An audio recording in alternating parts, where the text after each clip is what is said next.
The ink on the contract wasn't even dry when I felt it. The precise, deliberate weight of Vera's hand settling against the small of my back. It wasn't a congratulatory pat between partners. It was a claim. We had spent 7 days constructing a lie so flawless that even the tropical humidity couldn't sweat it off us. We came here to acquire a legacy resort, to play the part of a devoted couple for traditionalist sellers who valued family above finance. But standing there, her touch burning through the silk of my blouse, the terrifying truth hit me. The performance was over, but she wasn't letting go. To understand why that specific touch stopped my heart, you have to understand what we were before the resort. Vera and I were sharp edges.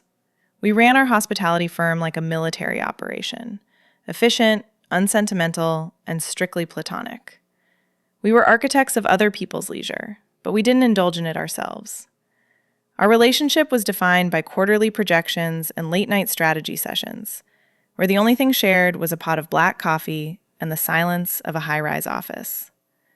We were partners in the truest, coldest sense of the word. Then came the Valenti estate. It was the kind of property that defined careers. A sprawling, century-old coastal hideaway that smelled of old money and jasmine. It was perfect. It was also impossible. The sellers, an elderly couple who had held hands for 50 years, refused to sell to a faceless conglomerate. They wanted stewards. They wanted a couple who understood that a hotel was a home. They wanted love to be part of the contract. I remember the moment the deal almost died. We were in our conference room, the city lights analyzing us from below. I had just thrown the dossier on the table, frustrated. "They won't budge," I said.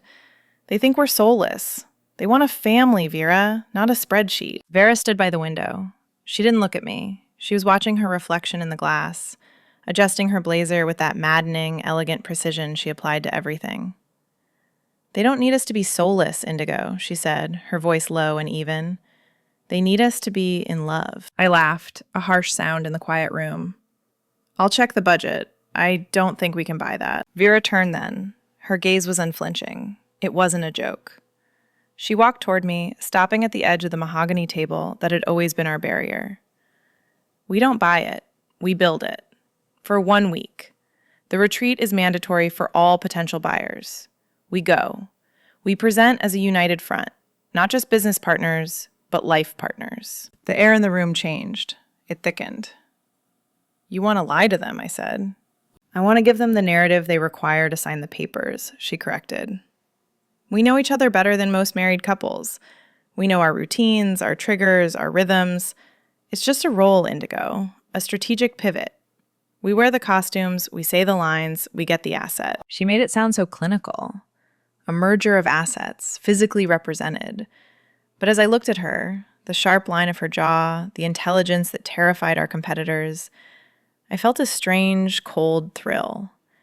It was the most dangerous risk we had ever taken. If we were caught, our reputation would be destroyed. But looking at the fire in her eyes, I realized I wasn't afraid of getting caught. I was afraid of how easy it might be to say yes. 1 week, I said, my voice steady despite the sudden, rapid beat of my heart. "Strictly for the deal." "Strictly for the deal," she agreed. She didn't smile. She just held my gaze, sealing the pact. We left the safety of the office 3 days later. We left behind the boundaries, the separate apartments, and the clear, defined lines of our professional lives. We packed our bags for the coast, carrying lighter fluid into a house fire, convincing ourselves we wouldn't get burned. We walked out of that building as partners. But we both knew, deep down, that the moment we stepped onto that plane, we were stepping into something we couldn't control. The strategy was set. The variable we hadn't accounted for was us. The moment the automatic doors of the Valenti estate slid open, the air changed. We had left the conditioned, sterile chill of the city for a wall of humidity that smelled of sea salt, crushed orchids, and old money. It was heavy, immediate, and intimate. It stuck to your skin like a second layer. I watched Vera adjust her sunglasses, her posture shifting imperceptibly. The sharp, predatory angle of her shoulders softened. She wasn't the CEO anymore. She was a woman on a romantic getaway, And the disarming part was how natural the transformation looked. The lobby was a cathedral of teak and open air, designed to make you feel small and taken care of. We approached the reception desk, and I instinctively reached for my corporate card, a reflex honed by years of business travel. Vera's hand intercepted mine. Her fingers were cool, her grip firm but gentle, guiding my hand away from the wallet. "I have it, darling," she said. The word hung in the air between us, foreign and electric. Darling. In the office, she rarely used my first name without a directive attached to it. Here, it rolled off her tongue with a practiced, languid ease. The receptionist, a young woman with a smile that suggested she knew secrets she was paid to keep, typed something into her terminal. "Welcome, you two. The Valentis have left specific instructions." She slid a heavy brass key across the marble counter. "No plastic key cards here." "They've upgraded you to the honeymoon suite in the north wing. They wanted to ensure you had the utmost privacy for your reconnection." I felt my spine stiffen. A suite was expected. The honeymoon suite was a test. It was the Valentis saying, "We are watching how you inhabit the space." I opened my mouth to negotiate, to ask for a 2-bedroom villa, anything else. But Vera leaned into me, her shoulder pressing against mine, a solid line of heat. "That is incredibly thoughtful of them," she said, turning that devastating charm on the receptionist.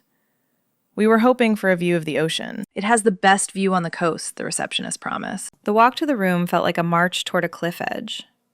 The suite was isolated, reached by a private walkway lined with hibiscus that seemed to lean in as we passed. When Vera unlocked the door and pushed it open, the silence of the room rushed out to meet us. It was stunning, objectively. Floor-to-ceiling glass, white linens, dark wood. But the architecture of the room was aggressive in its intent. There was no desk. There was no separate seating area that could function as a makeshift bedroom. In the center of the room, dominating the space like an altar, was a single king-size bed. It was vast, piled high with pillows, a battlefield wrapped in Egyptian cotton. The bellhop deposited our bags and left, the door clicking shut with a finality that echoed. We stood there, the silence stretching, heavy and thick. I looked at the bed, then at Vera. She was already moving, unzipping her suitcase on the luggage rack. The sound of the zipper was loud, tearing through the tension. "One bed," I said, stating the obvious, my voice sounding thin. "It's the honeymoon suite, Indigo," she replied, not looking up. She pulled out a silk dress, the fabric shivering as she shook it out. "Asking for a rollaway would be a breach of contract. It signals distance. We are here to signal unity." She began to unpack, and that simple domestic act felt more transgressive than the bed itself. I watched as she placed her toiletries on the vanity counter next to mine, her expensive, heavy glass bottles of perfume next to my utilitarian travel kit, her silver hairbrush next to my comb. Our lives, usually separated by firewalls, office doors, and scheduling apps, were suddenly tangling on the marble countertop. It created a dissonance in my brain, a glitch in the software of our relationship. Seeing her personal items, things I had never seen, things that touched her skin every morning, laid out so casually, made the lie feel dangerously physical. I walked over to the closet, hanging my blazer next to her dress. The fabrics brushed against each other. "So, what's the protocol?" I asked, keeping my back to her. "Do we split the room? I can take the chaise on the balcony." "No." The refusal was instant. I turned. Vera was standing by the bed, holding a pair of heels. Her expression was unreadable, her eyes dark and serious. "The Valentis have staff everywhere," she said, her voice dropping to a register that felt like a secret. "Housekeeping, room service, the groundskeepers. If we are seen sleeping apart, or if the room looks like 2 colleagues are sharing a dorm, the deal is dead. We don't just act the part in the lobby, Indigo. We act it here." "In private?" I asked. "When the door is locked?" "Especially then," she said, placing the heels on the floor with precise alignment. "We can't switch it on and off. The transition is too slow. We have to be us, the version of us they want, until the ink is dry. We sleep in that bed. We share this space. We don't break character." She walked toward the bathroom, pausing as she passed me. The air between us charged, the proximity sudden and overwhelming. She smelled of sandalwood and something sharper, like ozone. "I'm going to shower," she said softly. We have dinner with them in an hour. Wear the black dress, the one with the open back. She didn't wait for an answer. The bathroom door closed, but she didn't lock it. I stood alone in the center of the room, the humidity of the coast seeping through the glass, realizing that the defenses I had maintained for 10 years weren't just being breached. They were being ignored. The restaurant was designed to intimidate. It was an open-air affair perched precariously on the cliff edge, where the sound of the crashing waves below acted as a constant, rhythmic reminder of the power of nature. The lighting was low, relying on the flickering amber of storm lanterns that cast long, dancing shadows across the linen tablecloths. We sat across from the Valentis, Marcus and Elena, a couple whose silence spoke louder than their words. They didn't look like hoteliers. They looked like monarchs holding court. Marcus had eyes that had seen 50 years of bad contracts and insincere smiles. And right now, those eyes were dissecting us. We were 10 minutes into the appetizers, some delicate architectural arrangement of raw tuna, when the interrogation began. It wasn't overt. It was wrapped in polite conversation, disguised as curiosity. But every question was a tripwire. It's rare to see partners who can balance the boardroom and the bedroom, Elena said, her voice like dry parchment. She swirled her wine, watching me. Usually, one consumes the other. How do you manage the overlap? I opened my mouth to recite the answer we had rehearsed, something about boundaries and mutual respect. But I never got the chance. Vera moved. It wasn't a signal I'd approved. It wasn't in the playbook. Her hand slid across the white tablecloth, navigating past the wine glasses and the bread basket, and settled over mine. It wasn't a tentative brush of fingers. It was a capture. Her palm pressed flat against the back of my hand, her fingers curling around the side of my palm, locking us together. The shock of it nearly made me flinch. In 10 years of partnership, our physical contact had been limited to firm handshakes after a closing, or the accidental brush of elbows in a crowded elevator. We were distinct entities, but this was possession. Her skin was shocking in its warmth. I'd always imagined Vera as cool to the touch, matching her temperament, but her hand was a furnace. Her thumb began to trace a slow, deliberate circle against the sensitive skin of my wrist, right over my pulse point. It was a rhythmic, hypnotic motion that sent a jolt of static straight up my arm and settled heavy in my chest. Indigo is the one who keeps us grounded, Vera said, answering Elena smoothly. She didn't look at her hand covering mine. She looked straight at the older woman, her expression open and terrifyingly fond. I tend to get lost in the ambition of it all. She reminds me that the work is just the means, not the end. I stared at her, paralyzed by the sensation of her thumb moving against my skin. She was lying, of course. Vera was the one who usually advocated for working through holidays. But the way she said it, her voice dropping an octave, softening around the edges, made it sound like absolute gospel. Is that so? Marcus leaned forward, his interest piqued. And who made the first move? In our day, I had to chase Elena across 3 continents. My heart hammered against my ribs. We hadn't scripted a specific origin story for the romance, only a vague timeline. I felt the sweat prickle at my hairline. Vera squeezed my hand, a silent command to breathe. Oh, Indigo made the first move, she lied, turning her face toward me. The candlelight caught the amber flecks in her eyes, making them look liquid. We were in the middle of a hostile takeover of the Grand Hotel in Chicago. It was 2 a.m. We were arguing about the valuation. She stopped mid-sentence, looked me dead in the eye, and told me to stop talking and kiss her. She smiled then, a private, intimate curve of her lips that I had never seen before. I was too terrified to say no. The table went silent. I felt the blood rush to my face, not from embarrassment, but from the sheer audacity of the fabrication. It was a twisted, romanticized version of a real memory, where I had actually told her to stop talking and sign the damn paper. She had weaponized our history, repainted it in colors of passion, and served it up on a silver platter. I knew what I wanted, I managed to say, my voice sounding huskier than usual. I turned my hand over beneath hers, interlacing our fingers. It was a defensive move, a way to regain some control. But the moment our palms touched, the friction created a heat that made the rest of the world blur. Her grip tightened instantly, accepting the challenge. She always does, Vera murmured, her thumb now pressing firmly against my palm. The dinner continued, but I barely tasted the food. My entire world had narrowed down to the 3 square inches where our skin connected. I was hyper-aware of everything. The roughness of a small callus on her index finger, the strength in her grip, the way her index finger would occasionally stroke the back of my hand when the conversation lulled. It was a performance, I kept telling myself. It was tactical. But when the check was paid and we stood to leave, she didn't let go. We walked out of the restaurant and onto the stone path that led back to our suite. The night air was heavy with the scent of jasmine and salt. The path was narrow, forcing us close together. Her shoulder brushed mine with every step, a rhythmic contact that felt like a drum beat. I expected her to drop my hand the moment we were out of the Valenti's line of sight. We were in the shadows now, the path illuminated only by low ground lights. There was no audience here, no deal to close in the dark, but her fingers remained laced through mine. She held on with a firmness that felt less like a performance and more like an anchor. And God help me, I didn't pull away. I let her lead me through the dark, the silence between us charged and vibrating, wondering if she could feel the way my pulse was jumping against her palm, betraying the lie with every beat. The most dangerous part of the lie wasn't the public performance. It was the morning after, when the audience was gone and the silence of the suite pressed in on us. I woke up to the sound of water running, the bed beside me empty, but the sheets still warm and indented where her body had been.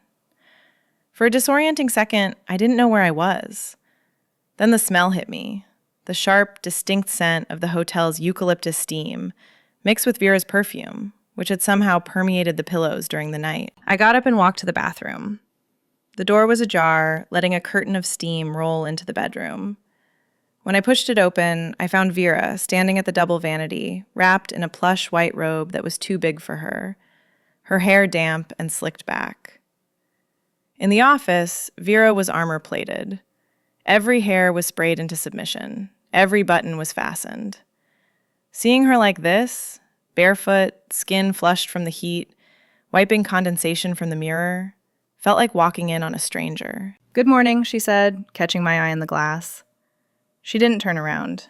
She was applying moisturizer with slow, rhythmic circles, her eyes closed. "Morning," I managed, my voice rough with sleep. I moved to the sink next to her. The bathroom was spacious, designed for 2, but we seemed to gravitate toward the center. We fell into a silent, unrehearsed choreography that terrified me with its ease. I reached for my toothbrush. She handed me the toothpaste without opening her eyes. I reached for a towel. She was already sliding one across the marble counter toward me. We navigated the small space like we had been doing this for a decade, not a day. Our elbows bumped as I washed my face, a wet, warm collision of skin that sent a jolt of awareness through me that had no business happening before coffee. When we moved back into the main room to dress, the domestic dissonance only got louder. I was buttoning my shirt when Vera walked over, holding 2 mugs of coffee she'd brewed from the machine in the corner. She knew exactly how I took it, black, with a single ice cube to cool it down immediately. She handed it to me, her fingers brushing mine, the taozi warm against my skin. "Turn around," she commanded softly. I did. She straightened my collar, her cool fingers brushing my neck in a quick, efficient motion. "Perfect," she murmured.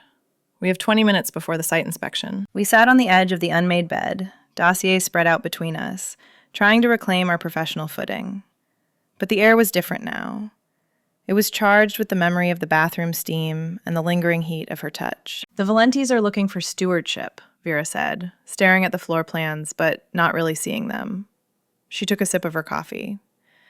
"They want to know we won't gut the place." "We can promise to keep the main structure," I said, pointing to the blueprints. "Keep the heritage, upgrade the amenities. Standard pivot." Vera looked up then, and for the first time, her mask slipped completely. "It's not a pivot, Indigo. It's a preservation."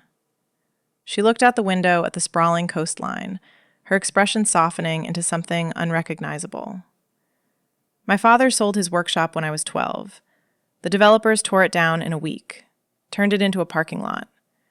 He never recovered from seeing his life's work erased." I stared at her. In 10 years, she had never mentioned her father.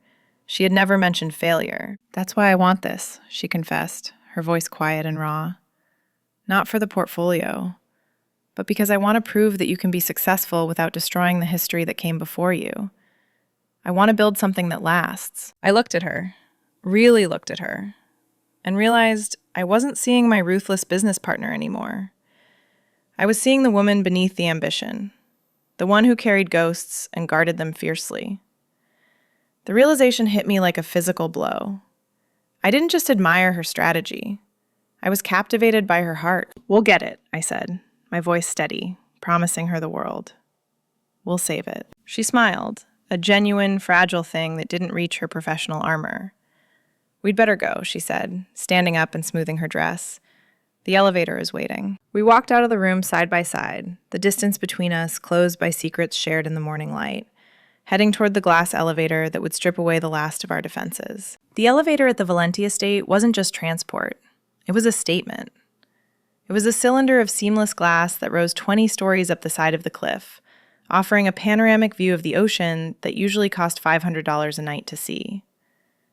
But as the doors slid shut, enclosing us in that transparent cage, the view was the last thing on my mind. We weren't alone. Just as the doors were closing, a hand shot out to stop them. It was Julian Sterling, the acquisitions VP for a massive global chain, our main competitor. He stepped in, adjusting his cufflinks, his smile sharp enough to cut glass. He knew us. He knew our reputation as cold, efficient operators. And judging by the smirk playing on his lips, he definitely didn't buy the romantic getaway narrative we were selling. "Indigo. Vera," he nodded, his eyes flicking between us with predatory amusement. "I heard a rumor you two were here. I didn't realize the merger strategy involved matching luggage and honeymoons." The air in the small cabin instantly became toxic. Sterling was dangerous. If he sniffed out the lie, he'd use it to leverage the Valentis against us. He'd paint us as manipulators, defrauding a sweet old couple, desperate sharks playing house. I opened my mouth to retort, to fire back with a statistic about his company's failing stock price. But Vera moved first. She didn't engage him. She erased him. She stepped into my personal space, forcing me back until my shoulder blades pressed against the cool glass of the elevator wall. She effectively blocked Sterling from my line of sight, turning her back on him completely. It was a power move, disguised as intimacy. To him, it looked like we were so wrapped up in each other, we couldn't be bothered to acknowledge a rival. To me, it felt like being cornered by a beautiful, terrifying predator. "Ignore him," she whispered, her voice low and rough. Her hands came up, resting on the glass on either side of my head, caging me in. The elevator lurched upward, the sudden motion pressing her body against mine. The contact was absolute, thigh to thigh, chest to chest. I could feel the underwire of her bra, the buttons of her blazer, and the rapid, betraying thrum of her heart against her ribs. "Vera," I breathed, the warning dying in my throat. "Look at me," she commanded, her eyes dark. "Don't look at him. Look at me." I looked, and I couldn't look away. Her face was inches from mine, close enough that I could see the gold flecks in her irises, the way her pupils were blown wide, swallowing the color. The air between us was so charged it felt thick, like we were breathing underwater. Sterling cleared his throat behind her, a dry, awkward sound. He was uncomfortable. The intimacy was too raw, too public. He was trying to look at the ocean, at his phone, anywhere but at the two women who seemed on the verge of devouring each other. She leaned in closer, tilting her head. It was the angle of a kiss. My breath hitched, a jagged sound in the silence. My hands, acting on their own accord, came up to grip her waist. I told myself it was to push her away, but my fingers curled into the fabric of her jacket, pulling her closer instead. "You're doing great," she murmured, her lips brushing the shell of my ear. The sensation sent a shiver violently down my spine. Just a little longer. But it didn't feel like a performance anymore. The heat radiating off her was searing. Her gaze dropped to my lips, lingered there, heavy and hungry.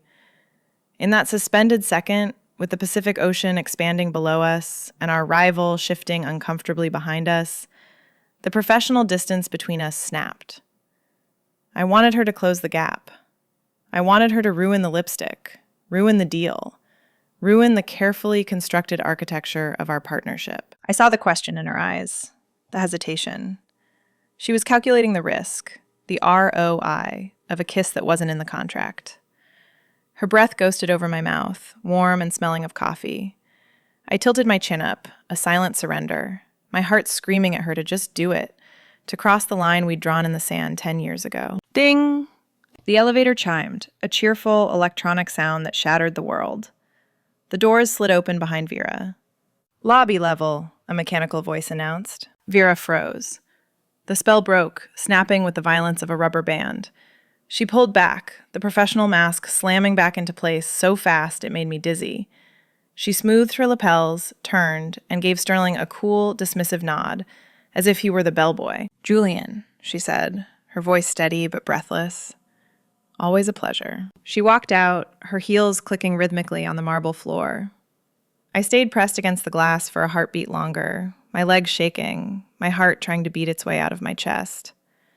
Sterling looked at me, his expression a mix of confusion and envy. "Intense," he muttered. "You have no idea," I managed to say. I pushed off the glass and followed her, the ghost of her breath still warm on my lips, shaken by how much I wished the elevator had gotten stuck between floors. If the elevator was a cage of glass and silence, the poolside networking event was a gladiatorial arena where the weapons were exposed skin and expensive sunglasses. We had changed out of our business attire, shedding the armor of blazers and high collars for the raw vulnerability of swimwear. It is a strange, destabilizing thing to see the people you negotiate million-dollar contracts with standing around half naked, holding cocktails with little umbrellas. The power dynamics shift when you can see the sunburn on a CEO's shoulders or the scars on a rival's knee. Vera, of course, looked devastating. She wore a black one-piece that was architectural in its simplicity, high-necked, low-backed, severe, and elegant. It covered everything and revealed everything all at once. She moved through the crowd of investors and competitors with a drink in her hand, the sunlight gleaming off her collarbones. And I stayed by our reserved lounge chairs, watching her. Usually, this was my favorite part of our partnership. Vera was the frontline infantry. She charmed, she dazzled, she drew people in. I was the sniper. I watched from the perimeter, analyzing weaknesses, calculating leverage. But today, the dynamic was wrong. I wasn't analyzing leverage. I was analyzing the way a young real estate developer from Miami was leaning too close to her. I watched his hand hover near her elbow, his laugh a little too loud, his eyes lingering on the curve of her neck. A spike of heat flared in my chest that had nothing to do with the tropical sun. It was ugly, sharp, and immediate. Jealousy. In the office, I was proud when men fell over themselves for her attention, because we used it. We monetized their distraction. But here, under the heavy afternoon heat, with the memory of her breath on my lips in the elevator still fresh, I didn't want to monetize it. I wanted to walk over there and put my hand on her waist. I wanted to tell the developer to back off. I wanted to claim her, not for the deal, but because the thought of anyone else making her laugh made my teeth ache. I took a long sip of my drink, the ice clinking against the glass, trying to drown the feeling. It was unprofessional. It was dangerous. It was exactly what the Valentis wanted to see. But I wasn't performing anymore. Vera broke away from the group and walked back toward me. Her skin was flushed, a light sheen of perspiration making her glow. She sat down on the edge of the chaise lounge next to mine, letting out a long, weary breath. "They're circling," she murmured, keeping her voice low so only I could hear. "Sterling is asking about our liquidity. The Miami group is trying to find out if we're actually engaged or just cohabitating." "Let them guess," I said, my voice tighter than I intended. "You seem to be handling the Miami group just fine." She turned to look at me, her eyebrows lifting slightly behind her dark glasses. She heard the edge in my tone. She didn't comment on it. Instead, she reached into her tote bag and pulled out a bottle of sunscreen. "I missed my back," she said, holding the bottle out to me. "The sun is brutal today. Help me?" It was a standard request. I had done it for friends a dozen times. But as I took the bottle, the plastic warm from the sun, the air between us shifted again. The chatter of the party faded into white noise. Vera turned her back to me, sweeping her dark hair over one shoulder, exposing the long, elegant line of her spine. I squeezed the lotion into my palm, rubbing my hands together to warm it, stalling. My heart was thudding a heavy, slow rhythm against my ribs. I reached out. My hands made contact with her skin, and the sensation was electric. Her skin was hot, smooth, and incredibly soft. I began to work the lotion in, starting at her shoulders and moving down the center of her back. The muscles between her shoulder blades were tight, knotted with the stress of the week, the deal, the lie. "You're tense," I murmured, my thumbs digging in slightly. "Occupational hazard," she breathed. Her head dropped forward slightly, exposing the nape of her neck. I moved my hands in slow, deliberate circles. This wasn't the quick, efficient application of a friend. It was lingering. It was possessive. I felt the texture of her skin under my palms, the slight shiver that ran through her frame as my fingers grazed the sensitive skin near the strap of her swimsuit. I wasn't just protecting her from the sun. I was memorizing her. I glanced up and saw the Miami developer watching us from across the pool. I didn't look away. I held his gaze, my hand resting flat and heavy on the small of Vera's back, my fingers splayed. "Mine," the gesture said. "Back off." Vera didn't pull away. She didn't tell me to hurry up. Instead, she did something that shattered me. She leaned back. She let her weight rest against my hands, surrendering to the touch, her posture collapsing from its usual rigid perfection into something soft and pliable. For 5 seconds, in the middle of a high-stakes corporate battlefield, she let me hold her up. "That's good," she whispered, her voice sounding like it was coming from a great distance. "Don't stop." The jealousy in my chest uncoiled, replaced by a terrifying clarity. I wasn't pretending to be protective. I wasn't acting like a partner who couldn't stand to see her touched by anyone else. The script had dissolved in the chlorine-scented air. I was simply a woman, touching the woman she loved, terrified that when the week ended, I would lose the right to do this ever again. The sun began to dip below the horizon, painting the suite in bruising shades of violet and charcoal. The shift in light marked the end of the day's skirmishes and the beginning of the war. Tonight was the closing gala. This was the crescendo of our 7-day performance, the final act where we had to convince the Valentis, the board, and the rival bidders that our love was as solid as our credit rating. The contract was sitting on a desk in the study, waiting for signatures at midnight. The stakes were absolute. If we faltered tonight, the week was wasted. I stood by the balcony doors, already dressed in my tuxedo, a sharp, tailored thing that made me feel armored. I was watching the staff set up the lanterns on the lawn below, but my mind was entirely in the room behind me. The silence in the suite wasn't peaceful. It was heavy, vibrating with an anticipation that felt perilously like dread. We had survived the dinner, the elevator, and the pool. But tonight felt final. Tonight felt like we were preparing to say goodbye to something we hadn't even admitted we had found. The bathroom door clicked open. I turned and the breath left my lungs in a rush that I had to fight to conceal. Vera stepped out. She had chosen a gown of liquid silver that clung to her frame like a second skin, pooling around her feet and catching the dying light from the window. The fabric was severe and stunning, cut low in the back and high at the neck. She didn't look like a business partner. She looked like a weapon sheathed in silk. She looked like the kind of woman wars were started over, and for a terrifying moment, I understood why. She stopped in the center of the room, holding a pair of diamond earrings, heirlooms she had rented for the part.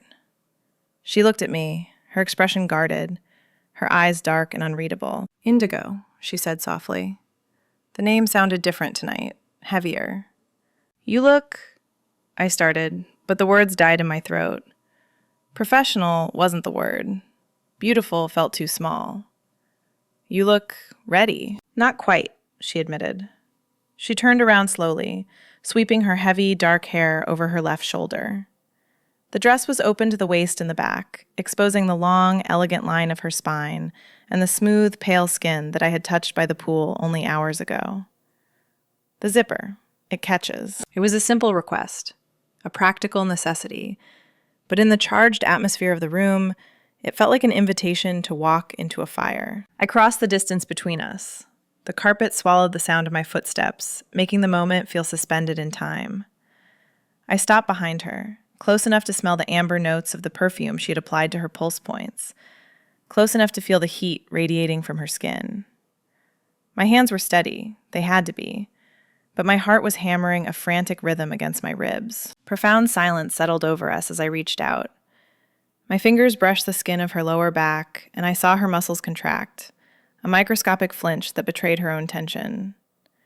The metal of the zipper tab was cold against my fingertips, a sharp contrast to the warmth of her body. I began to pull it up. I didn't rush. I couldn't. The motion was slow, deliberate, the tiny teeth of the zipper locking together with a sound that seemed deafening in the quiet room. Zzz. It was the sound of sealing her in, of completing the transformation. With every inch the fabric rose, I felt like I was losing access to her. I traced the path of the zipper with my knuckles, grazing her spine, memorizing the topography of her back. When the zipper reached the top, I didn't pull away immediately. My hands lingered on her shoulders, my thumbs resting against the silk. I watched the rise and fall of her chest, the way her breath hitched in her throat.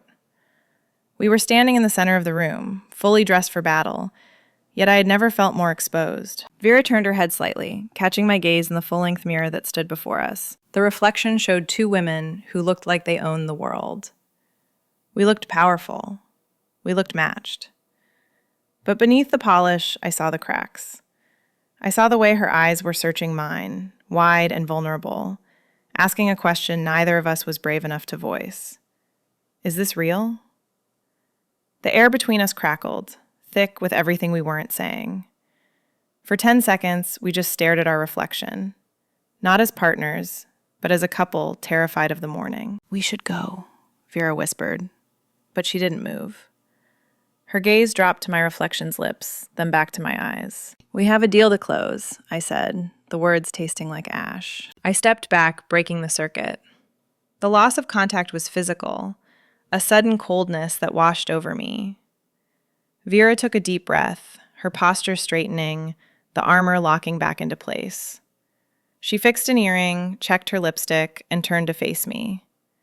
The vulnerability was gone, replaced by the dazzling, untouchable resolve of the CEO. Let's go finish this, she said. We walked out of the suite side by side, leaving the silence behind us, stepping into the hallway to play our parts one last time. The ballroom of the Valenti estate was a masterclass in intimidation disguised as celebration. Crystal chandeliers the size of small cars dripped light onto a sea of black ties and designer silk. A 12-piece orchestra played something sweeping and classical, the kind of music designed to make you feel wealthy just by listening to it. But all I felt was the crushing weight of the finale. This was it. The room was filled with the sharks we had spent the week fending off. Sterling, the Miami group, the board members, all circling with champagne flutes, waiting for us to slip. And in the center of it all sat Marcus and Elena Valenti, watching from their table like emperors at the Colosseum, deciding whether to give the thumbs up or feed us to the lions. We moved through the crowd with a practiced synchronicity. Vera's hand was tucked into the crook of my arm, her fingers gripping my bicep with a pressure that was grounding. We accepted compliments, deflected inquiries about our wedding date, and played the part of the golden couple effortlessly. But beneath the surface, I was vibrating. Every smile felt brittle. Every laugh was a calculation.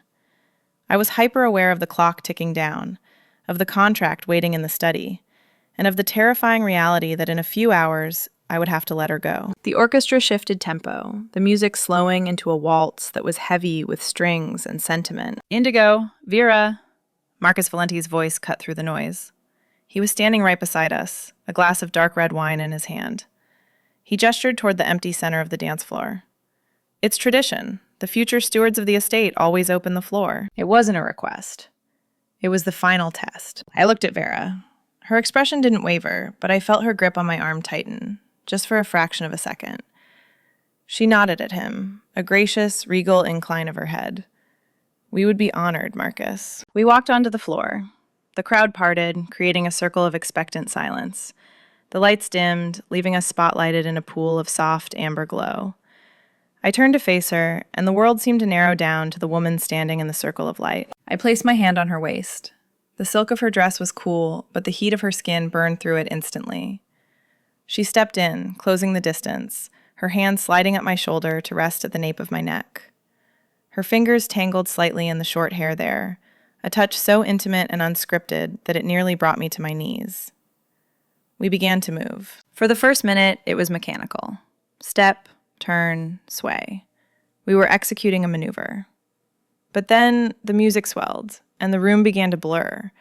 The faces of the investors, the judgment of the Valentes, the stakes of the deal, it all faded into a wash of meaningless color. All that remained was the pressure of her body against mine. I pulled her closer. It was a breach of protocol, too close for a public ballroom, too desperate for a professional partnership. But she didn't resist. She melted into it. Her forehead rested against my temple, her breath warm against my skin. We weren't dancing for them anymore. We were holding on to each other in the eye of a hurricane. "They're watching," I whispered. The words unnecessary, a reflex of the strategist in me trying to survive. Vera's response was a ghost of a movement against my neck. She shifted her hand, her thumb tracing the line of my jaw, tilting my face just slightly so she could speak directly into my ear. "Let them watch," she whispered. Her voice was rough, stripped of its usual polish. "I don't care about them, Indigo. I'm not doing this for them." The words hit me with the force of a physical blow. I'm not doing this for them. I pulled back slightly, just enough to look at her. Her eyes were wide, dark, and terrifyingly open. There was no strategy in her gaze. There was no calculation. There was only a raw, terrifying hunger that mirrored my own. In that moment, the lie disintegrated. We weren't pretending to be in love to secure a legacy asset. We were two women who had spent 10 years building an empire to avoid building a life, finally colliding in the wreckage of our own defenses. I felt a tear, one single treacherous tear, slip from the corner of her eye. She didn't wipe it away. She just held my gaze, unflinching, letting me see the fear and the desire she had kept locked behind boardroom doors. "Vera," I breathed, my voice breaking. She shook her head slightly, a silent plea not to speak, not to shatter the moment with logic. She pulled me back in, burying her face in the curve of my neck, holding me so tightly it hurt. And I held her back.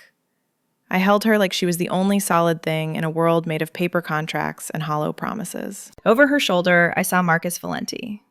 He wasn't scrutinizing us anymore. He was smiling. He raised his glass in a silent toast, satisfied. We had sold the lie. We had won. But as the music faded and the applause broke out around us, a distant, roaring sound like the ocean, I realized with a sickening lurch that I had lost. I had won the deal, but I had lost the safety of our partnership. I couldn't go back to handshakes and quarterly reviews. I couldn't go back to the silence of my own apartment. I had tasted the truth, and the thought of the music stopping, of her letting go and walking away to sign that damn paper, felt like the end of the world. We separated slowly, the physical loss immediate and aching. Vera smoothed her dress, her mask sliding back into place, but her hands were trembling. We walked off the floor toward the table where the contract waited, winners of the night, defeated by the very game we had invented. The door to the suite clicked shut, sealing us in. The contract was signed, sitting on the entry table like a trophy we were too exhausted to claim. We had done it. I walked straight to the closet and pulled down my suitcase. It was a defensive reflex. I needed to reset the boundaries. I needed to pack away the silk dresses, the rented diamonds, and the terrifying vulnerability I had worn for 7 days. I needed to be Indigo the partner again, not Indigo the lover. Because if I stayed in this headspace for 1 minute longer, I would shatter. "Flight's at 10, I said, my back to her. I folded a blouse with unnecessary violence. "If we leave by 7, we can beat the bridge traffic." I waited for her confirmation. I waited for her to pull out her iPad and start listing action items for the transition team. But there was no sound of movement, no rustle of silk, just a quiet, steady breathing that seemed to fill the room. "Indigo." Her voice was low, stripped of its boardroom cadence. It wasn't a command. It was an anchor. I didn't turn. "I've already emailed the legal team. They'll start the transfer on Monday." "Stop." I froze. I heard the soft sound of her heels being kicked off, then the muffled tread of her bare feet on the carpet. She was coming closer. The air in the room seemed to charge, the static electricity rising with every step she took. I gripped the edge of the suitcase, my knuckles white. "We're not talking about the transfer," she said. She was right behind me now. I could feel the heat radiating from her skin, a tangible force. "The deal is done, Vera," I said, my voice tight. "We can go back to normal." "Is that what you want?" she asked. "To go back?" I turned around then, ready to lie, ready to say yes, absolutely, I want my sanity back. But the words died in my throat. Vera was standing inches from me. She had taken off the diamond earrings, leaving her neck bare. Her eyes were dark, searching mine with a terrifying intensity. She looked exhausted and exhilaratingly real. "I don't think I can," she admitted. The confession hung in the air, fragile and heavy. "Vera, we did what we had to do," I tried to reason, retreating the logic because it was the only shield I had left. "We sold the narrative. It worked. But we can't let the lines blur now that—" "The lines didn't blur, Indigo," she interrupted, stepping into my space. "I erased them. Before we even got on the plane." My heart hammered a slow, heavy rhythm. "What are you saying?" She reached out, her hand hovering near my waist before she committed, her palm settling against the silk of my tuxedo shirt. The contact burned. "I didn't suggest this strategy because the Valentis needed a couple. I could have structured a trust to satisfy them. I could have bought them out with a premium." She looked down at her hand on my waist, then back up to my eyes. Her gaze was unflinching. "I suggested it because I wanted a week where I was allowed to touch you. I wanted 7 days where I didn't have to pretend that you're just my business partner." The world tilted on its axis. The strategy, the ruthlessness, the calculated risk, it hadn't been for the asset. It had been for this. For us. "You risked the merger," I whispered, the realization staggering me. "For a chance?" "I risked everything," she corrected. "Because the only thing scarier than losing this deal was going another 10 years sitting across that desk from you and saying nothing." The distance between us, which had been measured in desks and contracts for a decade, finally vanished. I didn't think. I just moved. My hands found her face, my thumbs tracing the sharp line of her jaw that I had admired from afar for so long. She leaned into the touch with a broken sound, her eyes fluttering shut. "Vera," I breathed. When I kissed her, there was no audience. There was no glass elevator, no gala crowd, no elderly couple judging our chemistry. There was just the silence of the room and the overwhelming, undeniable truth of it. It wasn't polite. It was a collision of 10 years of suppression. Her hands tangled in my hair, pulling me closer, her body pressing against mine with a desperation that mirrored my own. It was messy and real and terrifyingly perfect. We stood there in the center of the suite, the contract forgotten on the table, unraveling the partnership to build something entirely different in its place. The performance had ended, but the story was just beginning. The morning light hit the sheets differently when there was nothing left to hide.